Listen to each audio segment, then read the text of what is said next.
প্রথমবারের মতো ঈদ উল ফিতর উপলক্ষে ঈদ আনন্দ উৎসব আয়োজন করছে ঢাকা উত্তর সিটি কর্পোরেশন ডিএনসিসি। এই আয়োজনে থাকছে পুরাতন বাণিজ্য মেলার মাঠে লাখো মানুষের জন্য ঈদ জামাত, ঈদ মিছিল এবং ঈদ মেলার। এর মধ্যে শেষ হয়েছে বেশিরভাগ প্রস্তুতির কাজ। আরো জানাচ্ছেন দাউদ হাসান। ঈদের জামাতের জন্য রাজধানীর আগারগাঁও এলাকার পুরাতন আন্তর্জাতিক বাণিজ্য মেলার মাঠে চলছে শেষ মুহূর্তের প্রস্তুতি। প্রথমবারের মতো ঢাকা উত্তর সিটি কর্পোরেশন লক্ষাধিক মুসল্লিদের জন্য এই আয়োজন করছে, যেখানে অংশ নিতে পারবেন নারীরাও। নগরবাসীর ঈদ আনন্দে বাড়তি মাত্রা দিতে ঈদ জামাতের পাশাপাশি আয়োজন করা হচ্ছে ঈদ মিছিল ও ঈদ মেলা।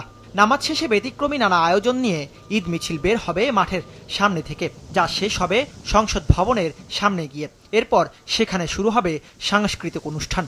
এছাড়া ঈদ উপলক্ষে নগরবাসীর বিনোদনের কথা মাথায় রেখে চীন মৈত্রী সম্মেলন কেন্দ্রে হবে 2 দিন ব্যাপী ঈদ মেলা। এখানে লক্ষাধিক মানুষের সমাগম করে আমরা ঈদের জামাত অনুষ্ঠান করব এবং একটি জামাত হবে 8টা 30 মিনিটে এবং তার পরবর্তীতে 9টায় আমরা এই আমাদের বাস সাইডে আপনি দেখেছেন যে পিলারটি আছে রাস্তা মেইন রোডে, সেখান থেকে আমরা আমাদের ঈদ মিছিলটি শুরু করব। এই মিছিলটি প্রদক্ষিণ করে সংসদ ভবনে গিয়ে শেষ হবে এবং সংসদ ভবনে আমরা একটি ছোট সাংস্কৃতিক অনুষ্ঠান করব। পুরো মিছিলের সামনে পুলিশের যেই প্যারেডের যে ঘোড়াগুলো আমরা দেখে থাকি, সেই প্যারেডের ঘোড়াগুলো সর্বপ্রথমে থাকবেন। তারপর আমরা 5 থেকে 8টি বড় শাহী ঘোড়া ঢাকার বিভিন্ন অঞ্চলে যে খুঁজে বের করেছি আমরা বাংলাদেশের বিভিন্ন জায়গা থেকে, সেই শাহী ঘোড়াকে আমরা সাজাবো। এই মিছিলটি এখান থেকে সংসদ ভবন সামনে মানিক মিয়া অ্যাভিনিউ প্রদক্ষিণ করে সংসদ ভবনের সামনে যখন যাবে, সেখানে আমাদের সাংস্কৃতিক অনুষ্ঠান হবে এবং তার সাথে আমরা আপনাদেরকে সিটি কর্পোরেশনের পক্ষ থেকে আমরা মিষ্টি দিয়ে আমরা বরণ করব। সকালে পুরানো বাণিজ্য মেলার মাঠে ঈদ জামাত আয়োজনের সার্বিক প্রস্তুতি পরিদর্শন শেষে ঢাকা উত্তর সিটি কর্পোরেশনের প্রশাসক মোহাম্মদ এজাজ আরও জানান, মূলত 400 বছর আগে ঢাকার হারানো ঐতিহ্য ফিরিয়ে আনতেই এ আয়োজন করেছে ডিএনসিসি।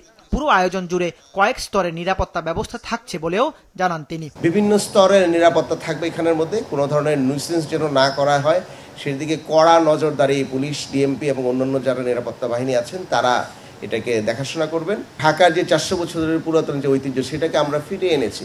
তো সুতরাং এই ঐতিহাসিক ঈদ মিছিলে আপনারা অংশগ্রহণ করে ইতিহাসের অংশ হবেন।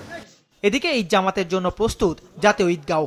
সকালে জাতীয় ঈদগাহ ময়দান পরিদর্শন শেষে স্বরাষ্ট্র উপদেষ্টা জানান, পবিত্র ঈদ উল ফিতরের জামাতে কোনো হামলার আশঙ্কা নেই। আমাদের নিরাপত্তার কোনো অভাব নেই এবং কোনো নাশকতা হওয়ার কোনো আশঙ্কা নেই। কলকাতায় কারা আছে? কলকাতায় যারা এই গুলি করে তো ক্রিমিনালরা তো সব সময় এই জিনিস ব্যবহৃত চিন্তা করবে।